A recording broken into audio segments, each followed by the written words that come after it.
The coffee girl. That's what they called her. Not Katie. Not Nurse Rodriguez. The coffee girl, someone to blame when the break room pot ran empty at 0700, someone to summon with a snap of fingers when a physician needed their espresso refilled, someone whose name appeared on no roster except the one that mattered least.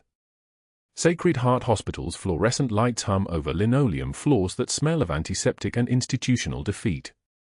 The cardiology wing on the third floor is quietest in the early hours, before rounds begin, before the attending physicians arrive with their entourages of residents and students and the weight of 1,000 small hierarchies.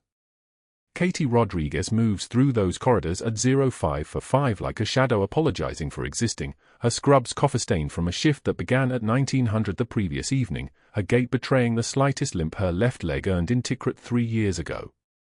Beneath her scrubs, hidden beneath 2 layers of cotton and the weight of deliberate invisibility, a single dog tag hangs on a broken chain. The metal is cold against her sternum. It was her husband's. The other half is buried in Arlington National Cemetery, and some mornings Katie stands at her locker and touches the one against her chest and remembers the classified orders that came the day after she buried him. You are to maintain zero operational profile, you are to assume civilian medical status immediately, you are to never surface. In the break room, she wraps her trembling hands around coffee, not from fear, but from the particular kind of restraint that comes from having held other people's lives together while your own was coming apart. The coffee is the only warm drink she can tolerate now. MREs were all she could eat in the field, the same meals over and over, and some part of her nervous system decided that meant safety. She catches her reflection in the dark window above the sink, a woman who's perfected the art of being overlooked. Her hair is pulled back in a severe bun. Her eyes are a color that observers struggle to describe, they see them and forget them immediately. Her hands are steady, which they weren't 2 years ago, which they weren't when she first arrived at Sacred Heart carrying a discharge summary that said nothing true about her. The other nurses don't know her son Marcus is 17 and applying to colleges she prays don't ask about his father's service record. They don't know her husband's name was Daniel. They don't know she once held the rank of major in the United States Army Medical Corps. They don't know she ran into fire in Tikrit 17 times in one night to bring back a wounded Marine whose name she still says in the dark. The break room door opens. Dr. Ashford enters without knocking, physicians don't knock, and his expensive shoes click against the tile with the casual arrogance of someone who's never questioned his place in any hierarchy. He wears a Rolex that costs more than Katie's monthly rent. His hair is styled in a way that requires products. His white coat bears the weight of a medical degree from Stanford and a family connection to the hospital's board of directors, and he wears both like armor. He looks at Katie and sees exactly what he wants to see, someone beneath him. Someone invisible. Someone without options. He doesn't see the scar tissue on her knuckles from carrying wounded soldiers through gunfire. He doesn't see the way her hands move when there's a medical crisis, the precision of someone who's performed emergency procedures in a transport helicopter while incoming fire peppered the fuselage. He doesn't see the name erased from 17 classified after-action reports. He sees coffee-stained scrubs and a woman who flinches when voices rise. Dr. Ashford pours himself coffee from the pot Katie refilled at 0500, and he doesn't acknowledge her presence. This is intentional. He moves through the hospital with the fluid contempt of someone who's spent his entire career not noticing support staff, not bothering to learn their names, not caring whether they eat or sleep or have families waiting at home. He takes his first sip of coffee. His expression doesn't change. He doesn't thank her. He doesn't nod. He simply turns and walks back through the door, his shoes clicking away down the corridor. But that wasn't the worst part. Katie closes her eyes and breathes through the familiar sensation, not anger, not anymore, but something colder. Recognition. The ability to map a man's character in a single moment. The same ability that kept her alive in hostile territory, that taught her to recognize threat patterns the way other people recognized faces. She opens her eyes and returns to her work, and she doesn't know that Dr. Ashford has paused in the hallway outside the break room, that he's turning back toward the doorway with a calculating expression, that he's already begun to formulate a particular kind of cruelty. She doesn't know that he saw her for one moment, not as a person, but as a weakness. An opportunity. The morning of the fourth day after Katie arrived at Sacred Heart, she carried a patient's chart from the nursing station to the ICU. The chart belonged to a 46-year-old man who'd suffered an acute myocardial infarction during his morning commute. His wife sat in the waiting area holding a wedding ring she'd been twisting for 6 hours. Katie knew the wife's name because she'd asked. She knew the patient's name because she always did. She knew that the man had been a firefighter for 22 years and that his daughter was getting married in November. But Ashford didn't. Ashford stood at the nursing station and said to the resident beside him, loud enough that everyone in a 6-foot radius could hear, "Is the coffee girl handling his chart?" Jesus! No wonder his EKG looked like a toddler drew it. The resident laughed. Ashford was the attending. The attending's contempt flowed downward like water, and everyone in the cardiology wing learned something important that morning: the coffee girl was not only invisible, but incompetent. This is what is called a ticking clock, though Katie doesn't recognize it yet. This is what Ashford understands with perfect clarity: cruelty works best when it's public, when it echoes, when it makes its target so ashamed of existing in a space that they eventually stop taking up room.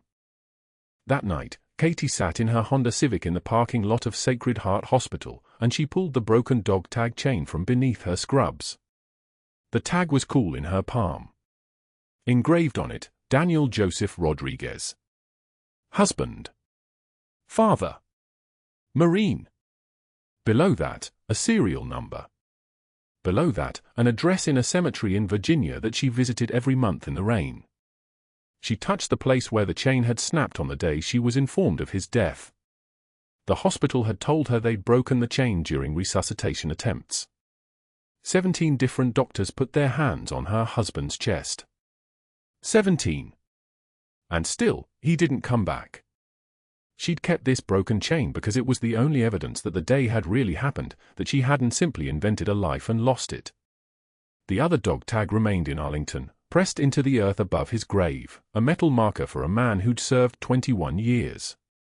She folded the chain carefully and tucked it back beneath her scrubs and drove home to an apartment where her son's homework sat on the kitchen table and his ROTC application sat unopened on the counter. Some nights she couldn't look at both. 3 weeks after Ashford's comment about her EKG interpretation, Katie was asked to observe a cardiology procedure. This was unusual. Nursing assistants didn't typically observe procedures. But one of the regular nurses called in sick, and the staffing was lean, and someone needed to stand beside the physician and hand them equipment.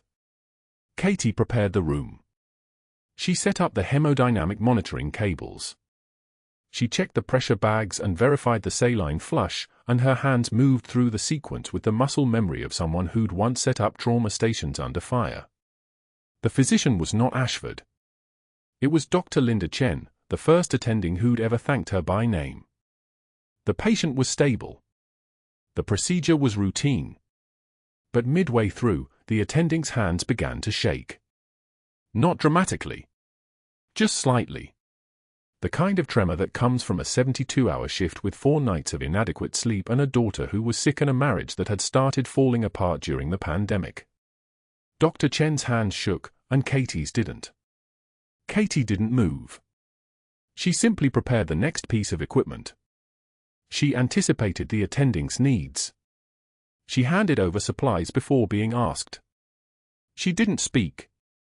But her presence in that room was the only steady thing in it. When the procedure ended, Dr. Chen looked at her and said something that would have meant nothing to anyone else in the hospital: "Thank you for being present." The words were small. But Katie felt them the way she'd once felt a medic's hand on her shoulder in Tikrit, the acknowledgement that you weren't invisible, that someone had seen you working, that you hadn't been forgotten. Ashford heard about the procedure. He didn't hear it from Dr. Chen. He heard it from a resident who'd mentioned, casually, that the nursing assistant had made the attending look bad, made her look dependent, made her look weak. This was a lie, but it was the kind of lie that shapes hospital hierarchies. If an attending looked weak, then someone below her had made her that way. Ashford began to calculate. He began to watch Katie in the hallway. He began to note the way other nurses were starting to request her specifically for difficult procedures. He watched her move through the cardiology ward with the quiet precision of someone who'd saved lives before, and he decided that this was unacceptable. Someone who worked in scrubs and carried a mop was not supposed to outshine him. Someone without credentials was not supposed to make decisions that affected patient care. Someone beneath him was not supposed to be better at medicine than he was. The room went dead silent on a Tuesday in late September when Ashford walked into the break room for the second time that week. Katie was restocking the cabinet with paper cups. She didn't turn around. She could feel him the way predators sense shifts in air pressure, a change in the room's geometry, a displacement of space where something dangerous had entered. Ashford stood in the doorway. He looked at the coffee-stained scrubs. He looked at her limp when she reached for the top shelf. He looked at her hands, which were scarred across the knuckles in patterns that didn't match any kind of accident. He smiled. He shouldn't have. The coffee girl is getting ambitious, he said to no one, to everyone, to the empty room. That's cute. How long until you realize you belong in housekeeping? Katie placed the final cup on the shelf. She didn't turn around. The break room smelled like burnt coffee and the particular staleness that comes from a machine that's been running since 0500. A fluorescent light buzzed above the sink. The moment stretched. It was exactly 3 seconds long, which is all it takes to change everything, though the change is invisible to anyone not trained to recognize it. Katie's shoulders shifted. Not dramatically. Just slightly. The kind of micro-adjustment that comes from making a decision about who you're going to be in the next moment. She turned.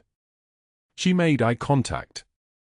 She said nothing at all, which was the most devastating response she could have chosen because it communicated something Ashford wasn't prepared for. His cruelty was so small, so expected, so utterly beneath acknowledgement, that it didn't warrant words.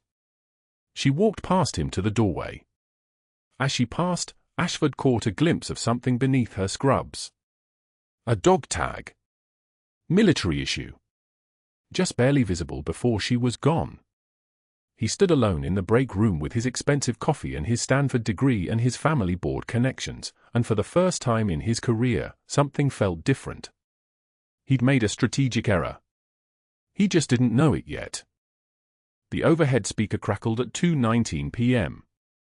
Ashford's voice filled every corner of the third floor with the precision of a surgeon's blade. Katie the coffee girl to room 317. Katie the coffee girl, room 317 for nurse duties. The silence that followed was a weapon. Laughter rippled through the nurse's station, quick, sharp, the kind of laughter that signals permission. The kind that says, this person is smaller than you. This person is safe to mock. Katie was restocking gauze in the supply room when she heard it. Her hands didn't pause. The box of for X for S found its shelf with the same practiced efficiency that had once dressed combat wounds in the dark. She took one measured breath. Her jaw tightened imperceptibly, the kind of control that only comes from having already survived the worst. She set down the empty box and walked toward room 317 with her head level. Her scrubs were wrinkled at the hem where she'd caught them on a monitor stand earlier. Her shoes, practical white Danskos, not expensive, not worn enough to show desperation, clicked against the linoleum in a steady, deliberate rhythm. Boot camp had taught her many things. One of them was how to walk through humiliation without letting it touch your spine. Passing the nurse's station, she noticed which ones wouldn't meet her eyes. 3 of them. The same 3 who'd laughed the loudest. The others simply looked away, the universal gesture of people choosing invisibility over solidarity. She was 12 feet from room 317 when Ashford intercepted her. He emerged from the supply closet like something predatory, his hand already positioned on the door frame. He was a tall man, 6 feet 2, the kind of height that takes up space in doorways, in conversations, in the mental architecture of institutional power. His white coat was pristine. Not a single coffee stain. Not a single mark from 18-hour shifts or codes run on empty stomachs. You think a Navy captain asking for surgical consult means you get to play doctor, Katie? His breath came in close, coffee, minty gum, the chemical undertone of expensive cologne. I've seen your type. Military washouts who couldn't hack real medicine. You're a nurse. Remember that, or you won't even be that. His words were calibrated. Not loud enough for witnesses, but loud enough that she heard every syllable. The threat was clean. Professional. The kind of threat that leaves no marks. Katie's eyes didn't waver from his. A single tear escaped her left eye, just one, the kind that happens when pressure builds behind the sternum and has nowhere to go. She wiped it with the back of her hand without breaking eye contact. You have no idea what I've survived, Doctor. The words came out quietly. Not defiant. Not broken. Just stated. Like a compass reading true north. Ashford's laugh was sharp, a knife sound, fast and cruel. Survived? You make coffee and empty bedpans. Don't confuse endurance with achievement. He stepped back from the doorway, giving her passage. The gesture was a dismissal. Now get to 317. The captain is waiting for his coffee girl. She moved past him without acknowledgement. Her shoulders were level. Her breathing was controlled. Behind her, she heard him on his phone before she'd reached the end of the corridor. Yes, I need 3 witnesses for the parking lot at 5 p.m. And call personnel, I'm moving Rodriguez to environmental services effective immediately. The competence of it was what made it dangerous. She entered room 317 carrying a small pitcher of ice water and 2 plastic cups. Through the window, she'd glimpsed the man inside, navy blues, silver bars on his collar, the kind of posture that comes from command. But she wasn't prepared for the recognition that flashed across his face when she opened the door. Major Rodriguez. His voice dropped. Careful. He glanced toward the hallway, then back at her. Jesus. Marcus said you'd gone dark, but he didn't. She closed the blinds with one fluid motion and set down the water pitcher. The sound of ice shifting in the plastic container was the only noise in the room for 3 seconds. That rank doesn't exist anymore, Commander. Officially, I don't exist. Tikrit made sure of that.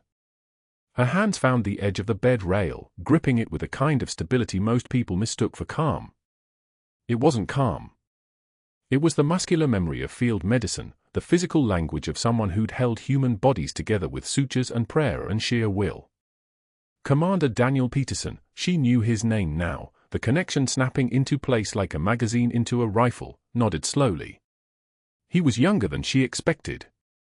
Mid-40s. The kind of face that had seen things that changed the architecture of how a person looked at the world. Marcus told me you'd gone dark, but he didn't say. He doesn't know where I am. It's safer that way. The dog tag beneath her scrubs felt heavier suddenly. She pressed her fingertips against her chest, feeling the outline of it through the fabric. One half of a set. The other half buried at Arlington with a man who'd asked her, on their last morning together, to keep their son from making his father's mistakes. I came to tell you Marcus is being considered for selection. Special operations. He needs his mother's consent, but I couldn't find you in any system. Peterson shifted in the bed, his hand moving to his chest. The paperwork. He needs to stay in conventional ops, Katie said. Her voice had dropped another octave. Not a request anymore. The tone of someone accustomed to being obeyed. Special operations is. Peterson's breathing changed. Not the casual breath of conversation. The labored, conscious breathing of someone whose oxygen saturation was dropping. His hand pressed harder against his chest, and Katie saw the blood. The amount of blood. Seeping through the hospital gown at the site where his sterile dressing had been. Dripping in a slow, deliberate rhythm onto the white sheets. Not fresh bleeding. Old blood. The kind that meant internal hemorrhage. The kind that meant the wound they'd called minor in Fallujah 3 weeks ago had been reopening, slowly, silently, for days. Commander? She was already moving, her hand on his shoulder, her eyes scanning the monitors. His heart rate was 104. BP 118/71 and probably dropping by the hour. O2 sat 96, but that number was a liar. The liar's oxygen sat when the blood volume was tanking. I'm fine. Happened sometimes with exertion. His voice was the voice of men trained to minimize pain. To push through. To not burden others with their own hemorrhaging.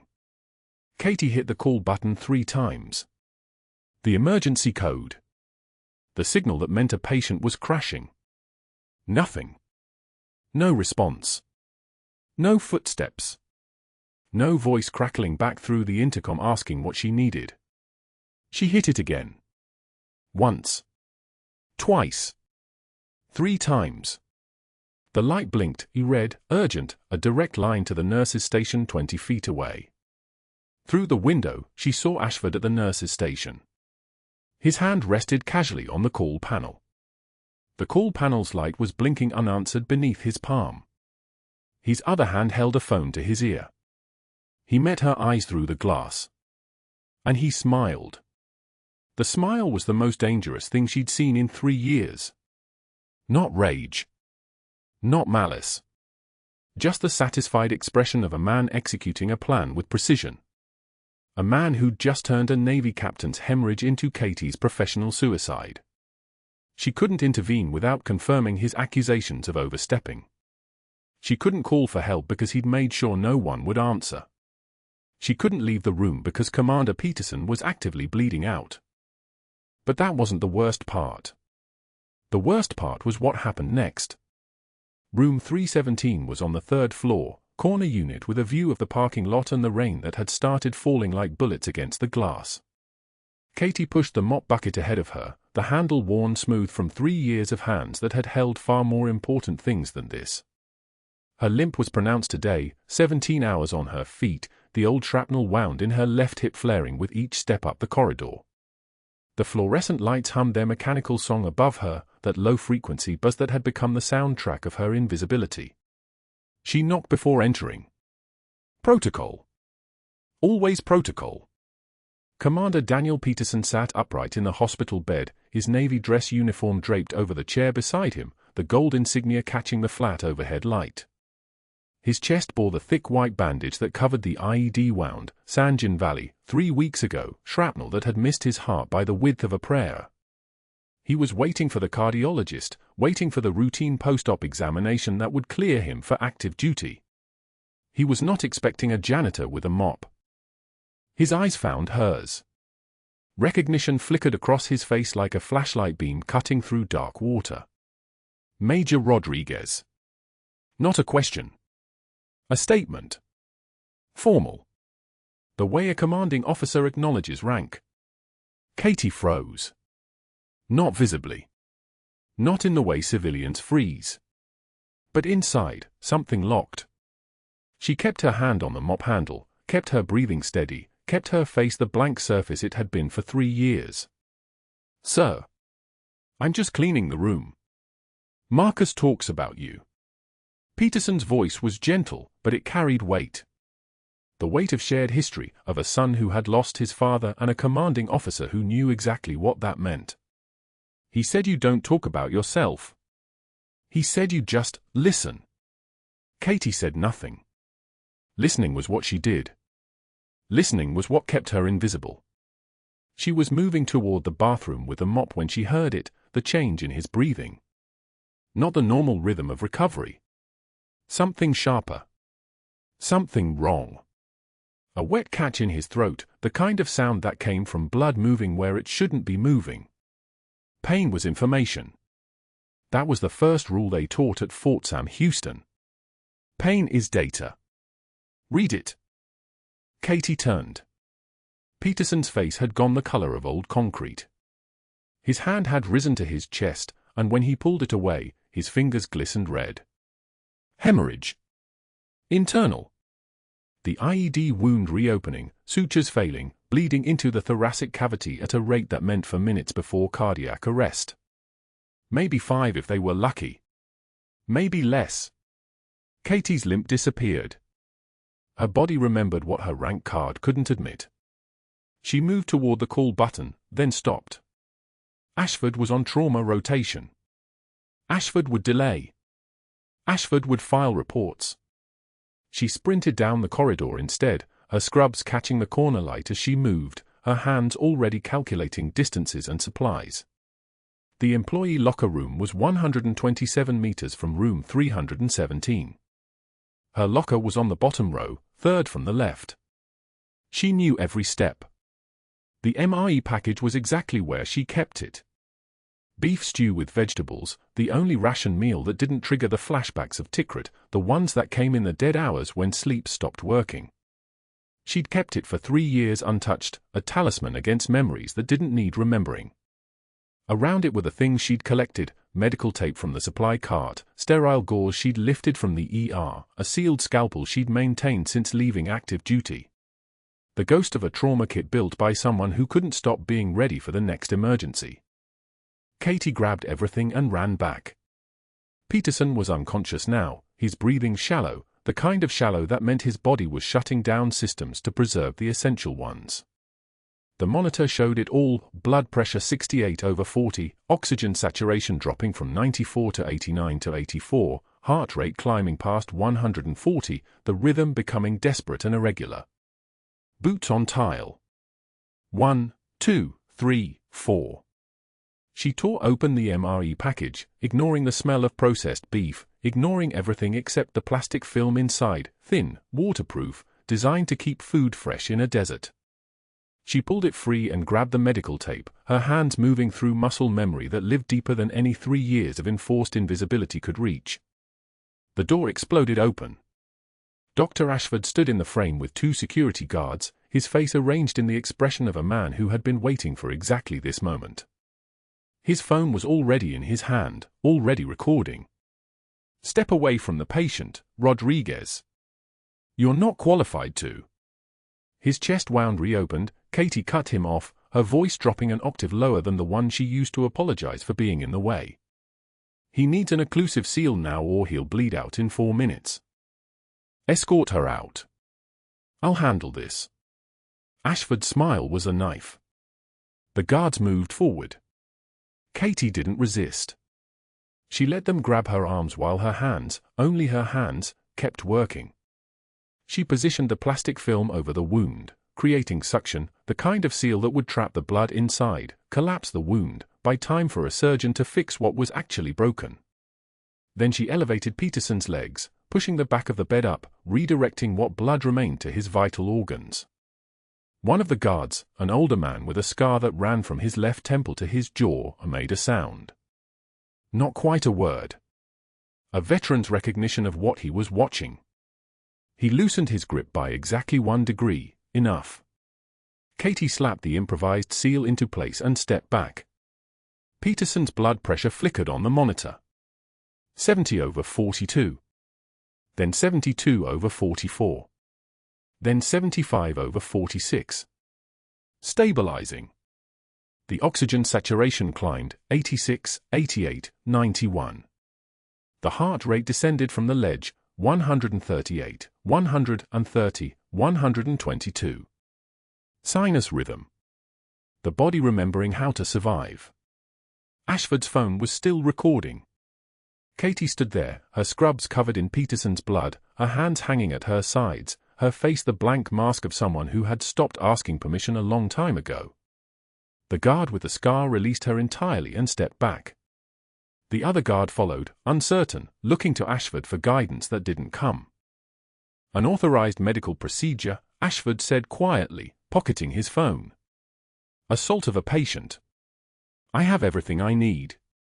He turned to the 2 nurses who had appeared in the doorway, Deborah from day shift surgery and Marcus from the ER, both of them standing frozen with the understanding of what they'd just witnessed and what it was going to cost.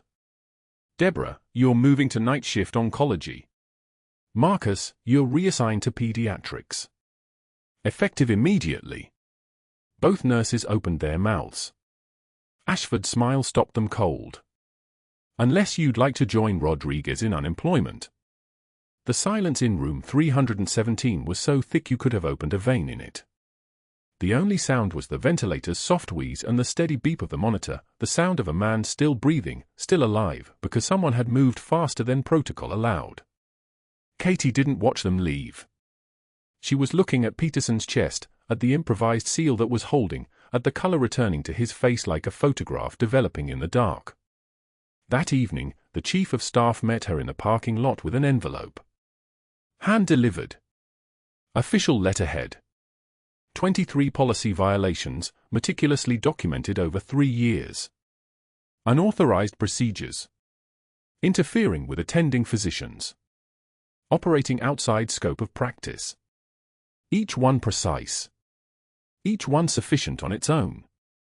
Katie stood in the rain that fell like applause against the asphalt, like the world was celebrating something she couldn't quite hear, and read every word without her hands shaking, without her eyes closing, without any of the physical tells that Ashford had been waiting for her to make.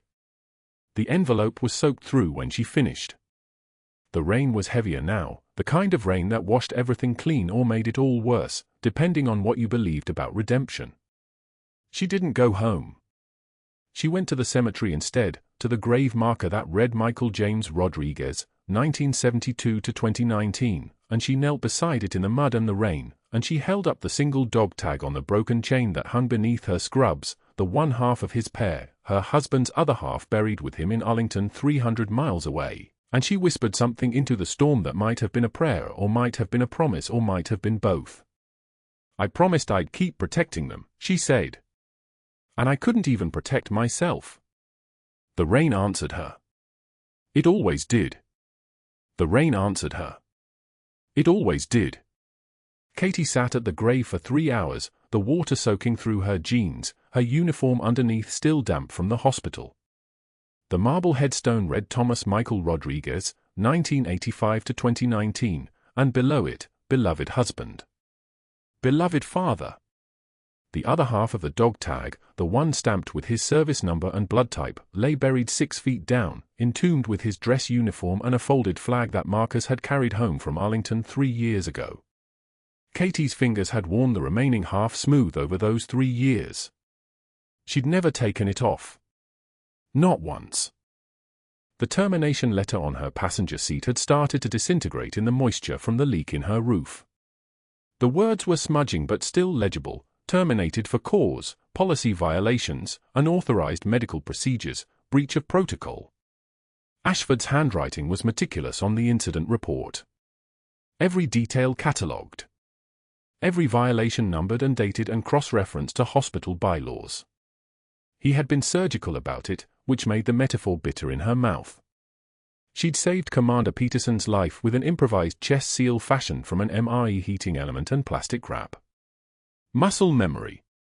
3 years of keeping that MRE in her locker, never eating it, using it only as a trauma kit because its packaging didn't trigger the Tikrit flashbacks the way normal food did. She'd seen the internal bleed, had felt the shift in Peterson's breathing pattern, had known, with the absolute certainty of someone who'd held dying men in her arms, that his left hemothorax was expanding. The chest seal had taken 90 seconds. His oxygen saturation had climbed from 68 to 92. His color had returned to something approaching human. Ashford had watched from the observation window the entire time. She remembered the angle of his body against the glass, the way his eyes had narrowed as her hands moved without hesitation, without doubt, without any of the timidity he'd spent 3 years cultivating in the woman he thought was just a coffee girl playing nurse. He'd seen something shift in that 90 seconds. He'd seen the training. The precision. The absolute absence of fear. And so he'd filed the incident report within the hour. Katie had watched from the break room as he moved through Sacred Heart like a man executing a well-rehearsed strategy. First, he'd reassigned Chen and Morrison, the 2 nurses who'd witnessed her save Peterson's life, to different floors, different shifts, different departments. He'd done it with administrative precision, citing staffing needs and rotation schedules, nothing that would raise flags, just a quiet reshuffling that pulled away the witnesses. By 1600 hours, neither of them had been in the same building as Katie for more than 30 seconds. Then he'd altered the surgical schedule. Peterson's post-operative imaging and monitoring had been reassigned to Dr. Halston's team. Katie's name, which had never been officially listed, was removed from the trajectory entirely. It was almost elegant, the way he'd erased her participation from the medical record. No crash cart call. No emergency procedure note. Just a gap in the documentation where she'd stood, hand steady, saving a captain's life. The calls had started that evening. Katie had overheard the Chief of Staff's secretary mentioning that Dr. Ashford had requested an emergency meeting with 3 board members. By 2100 hours, she'd learned he'd also called the State Nursing Board. By midnight, the paperwork had been prepared. The termination letter had arrived at 0630 the next morning, signed by the Chief of Staff herself, her hand shaking slightly as Katie read the words in the hospital lobby. Policy violations. Unauthorized medical procedures. Breach of scope of practice. The language was clinical, impersonal, devastating. Effective immediately. No severance. No 2-week notice. Ashford had built a wall around her so efficiently that by the time the Chief of Staff signed the termination, the bricks were already mortared in place. Katie had driven directly to Arlington. Not to her apartment. Not to Marcus's school. Straight to the only place that had never lied to her, where the man she'd promised to protect was already gone, where keeping promises meant something different now. The rain intensified as the afternoon wore on, and she didn't move. Other visitors hurried past her, an elderly woman with flowers, a young couple holding hands, a man in a Marine uniform saluting in front of a granite marker. Everyone left. Everyone returned to lives where their sacrifice meant something, where their choices were recognized, where the system didn't erase them the moment they saved someone outside their assigned role. Her phone buzzed around 1400 hours. Marcus, Mom, where are you? Commander Peterson is asking for you. He's okay. Mom? Mom, please answer. I'm worried. She stared at the screen until it went dark. Back at Sacred Heart, in the administration wing on the 3rd floor, Dr. Ashford was explaining Katie's erasure to the Chief of Staff and 3 board members seated around a mahogany table. His voice was measured, concerned, the tone of a man forced to address a serious problem. Military backgrounds often meant PTSD, he was saying. Insubordination. Inability to follow proper channels. Today she had physically restrained security, a half-truth about her moving Peterson away from the collapsing monitor stand, and performed surgery without credentials. The captain's family could sue them into oblivion. He slid the incident report across the table. Then the reassignment orders.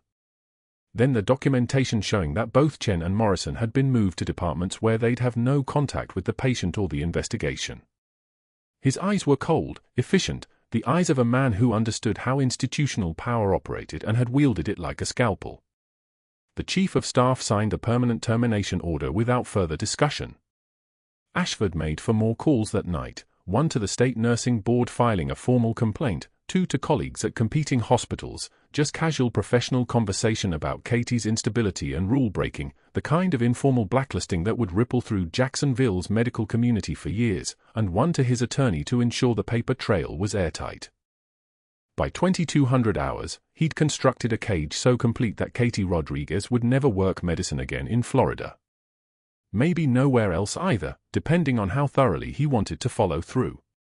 Katie stayed at the grave until the cemetery gates were nearly closing. The rain had turned the grass into something that squelched beneath her boots, and her phone had stopped buzzing.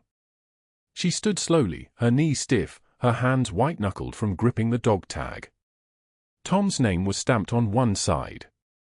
Her name was stamped on the other, from the day they'd married on a forward operating base in Kandahar, both of them in uniform, both of them knowing they might not see another anniversary. She'd promised him she'd protect their son. She'd promised him she'd keep their people safe, the Rangers, the operators, the soldiers who came back broken. She'd spent 3 years doing it quietly, invisibly, pouring her entire clinical knowledge into the veins of men who would never know her name. And in 90 seconds of doing exactly what she'd trained for, she'd given Ashford the weapon to destroy her. The drive back to Jacksonville took 40 minutes. Her apartment was cold, the lease running month to month because she'd never planned to stay permanently. She'd been operating on the assumption that eventually the classified orders would be lifted, that she could reclaim her actual identity, that this invisible life was temporary. The termination letter made clear how foolish that assumption had been. Ashford had used the military's own desire for her erasure against her. She couldn't fight back without exposing the classified operation. She couldn't protest without verifying the details Ashford had built his case on. She was trapped in the perfect institutional cage, one the government itself had constructed. She sat on her bed, still in the rain-soaked clothes, and stared at the wall. Marcus would be home in 3 hours. He would ask questions. She would have to tell him his mother had been fired for saving a man's life. She would have to explain why doing the right thing had ended with her name on a termination letter, her license under review, her career effectively over. What kind of lesson was that for a 17-year-old? What did it teach him about honor, about service, about standing up for the people who couldn't protect themselves? Her phone rang at 18:47 hours. Unknown number. She almost didn't answer. Is this Major Katie Rodriguez? A woman's voice. Professional. Calm. Katie's entire body went still. Who is this? This is Special Agent Sarah Chen with the FBI. I'm calling about an incident at Sacred Heart Hospital this morning. I need to speak with you about Commander Peterson. And I need to tell you that your situation is about to change very dramatically. The line went quiet except for the sound of rain hitting the window, and Katie understood in that moment that whatever came next, the invisible life was over. Ashford had destroyed it. But in destroying it, he'd cracked open a door he didn't know existed, one that led back to the identity she'd spent 3 years burying. The reckoning was coming. And for the first time since she'd started scrubbing floors at Sacred Heart, Katie Rodriguez smiled. Marcus burst through the conference room doors with the shadow box trembling in his hands. 17 years old, dress uniform pressed sharp enough to cut his mother's entire classified life contained in a 6x8-inch case of polished wood. The board members looked up from their laptops and legal pads. The Chief of Staff set down her pen. Major Katie Rodriguez, United States Army, Marcus said. His voice didn't shake. His hands did. The room went so quiet you could hear the air conditioning cycle through the vents. The Chief of Staff opened the file Marcus had placed on the mahogany table. Her hands began to tremble as she read the Silver Star citation aloud, each word heavier than the last. For conspicuous gallantry under fire in combat operations, Tikrit, Iraq, 2014. In the face of active enemy engagement, Major Rodriguez entered a forward aid station under direct small arms fire 17 times during a single night to retrieve wounded personnel. Her actions directly resulted in the preservation of life for 43 personnel who would otherwise have been left in theater. The Chief of Staff looked up. 43 people. Because of her. Commander Peterson wheeled himself forward from the corner where he'd been sitting since dawn. The man Katie had saved using an MRE package in her hands. He stood, slowly, carefully, still moving like his ribs remembered the pain, and began naming her decorations like a liturgy. Bronze Star with Valor. He paused. The room absorbed the weight. Purple Heart. Another pause. Officers didn't interrupt this. This was a man speaking a language of honor. Combat Medical Badge. His voice carried the authority of someone who'd nearly died and lived to speak its name. In Tikrit, Commander Peterson said, she ran into fire 17 times in one night. Not as a soldier with orders. As a medic with a calling. That woman saved my life 3 days ago using an improvised chest seal and the kind of calm that only comes from having already survived the worst. He looked at Dr. Ashford. And you tried to erase her from the record because you were afraid. The FBI liaison stood. Agent Chen. She'd been sitting in the back since 6 a.m., silent until now. Major Rodriguez was the lead operative in a classified mission designated Nightingale Protocol. The operational scope and sensitivity required that her records be sealed from public access. Not because she failed. Because she succeeded so completely that her erasure from institutional records became a matter of national security. Agent Chen opened a classified folder. She doesn't exist on paper, Dr. Ashford. Officially. But the families of 4,847 personnel across 3 theaters of operation know exactly who she is. The door opened again. James Park, the hospital's IT director, walked in wearing a Desert Storm veteran cap. He connected a laptop to the conference room screen without speaking. The footage began to play. Katie in room 317, hands moving on their own.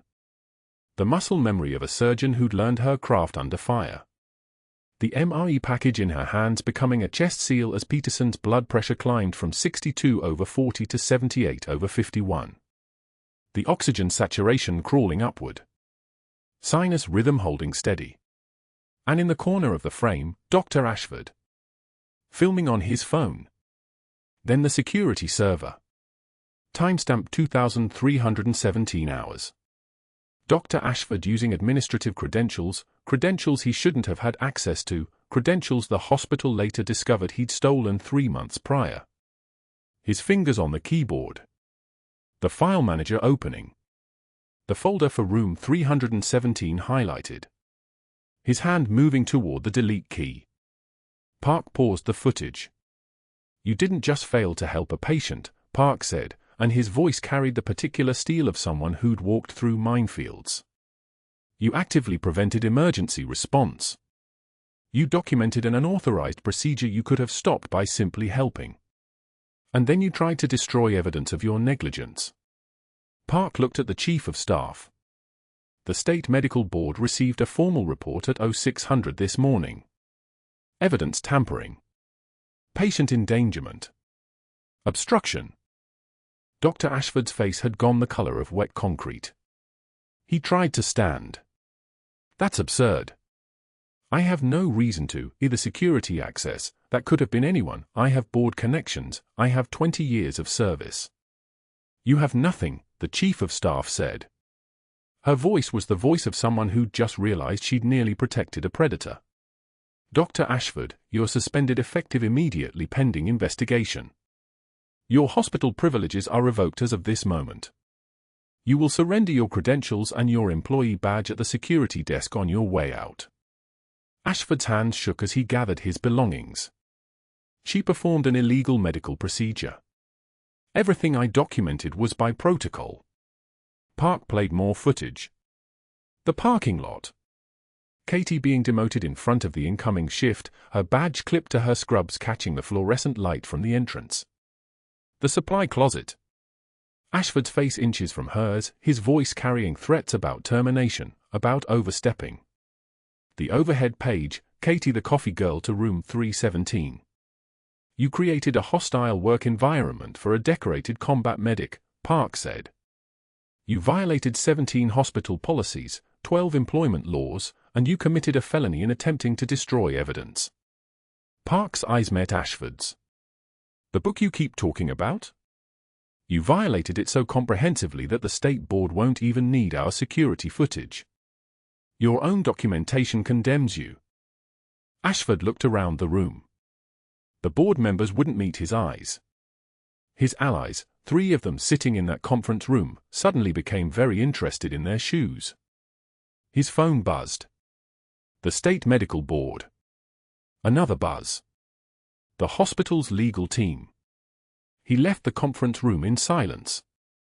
The kind of silence that feels like a door closing on a life. 6 months later, Katie Rodriguez walked past a strip mall on Beach Boulevard in her Navy hospital dress uniform. The silver oak leaf of her rank gleamed on her shoulder. She'd been at a community outreach event, teaching trauma medicine to paramedics, her credentials now unsealed and publicly visible. Her son Marcus walked beside her, wearing the insignia of a Navy corpsman. They were heading to the car when Katie saw him. Dr. Ashford. Sitting at a folding table between a tax preparation service and a nail salon. A vinyl banner read Ashford Insurance Solutions. He was explaining policy options to an elderly couple, his voice the same smooth cadence it had always been, but his suit was wrinkled, his tie was loose, and his hands trembled as he pointed to a column of numbers. The expensive watch was gone. Replaced with a digital chronograph that had probably cost $30 at a big box store. He looked up and saw her. For a single moment, their eyes met across the mall corridor. Katie touched the 2 dog tags now hanging together around her neck. Her husband's, which she'd carried alone for 8 years. And her own, the one she'd hidden for 3 years beneath scrubs and shame, waiting for clearance that no one in the civilian world had authority to give. Both halves reunited. Both sacrifices finally acknowledged. She didn't gloat. She didn't speak. She didn't need to. She simply nodded once, a gesture of acknowledgement, the way soldiers recognize soldiers, and continued walking with her son. Ashford watched her go. The woman he'd tried to erase, now leading the new combat trauma integration program at Naval Hospital Jacksonville. The chief of staff had personally recruited her, offering not just reinstatement but authority. Command. The chance to rebuild what Ashford had tried to destroy. His medical license was gone. Revoked by the state board. The hospital settled quietly with Commander Peterson, a settlement that included formal recognition of Katie's intervention and a donation in her name to the Wounded Warrior Project. The security footage became part of a military ethics training program taught at medical schools across the country. Katie's name was in that program now. Not redacted. Not classified. Official. That evening, Katie stood before a class of Navy corpsmen at the Medical Education Center. 43 students, all of them enlisted, all of them learning to think like surgeons under impossible conditions. Marcus sat in the front row. Commander Peterson stood at the back, still moving carefully but moving. Katie demonstrated the improvised chest seal technique, the way she'd learned it in Tikrit, the way she'd refined it in room 317, the way she was teaching it now. Each step precise. Each step practiced 1,000 times in memory and muscle. In Tikrit, I learned that improvisation saves lives when protocol fails, Katie said. Her voice was steady, the same quiet dignity she'd carried through 3 years of invisibility. But there's a difference between breaking rules to save someone and breaking them to protect your ego. One is medicine. The other is something else entirely. After class, Marcus approached with Commander Peterson at his side. "Mom, the captain has something for you."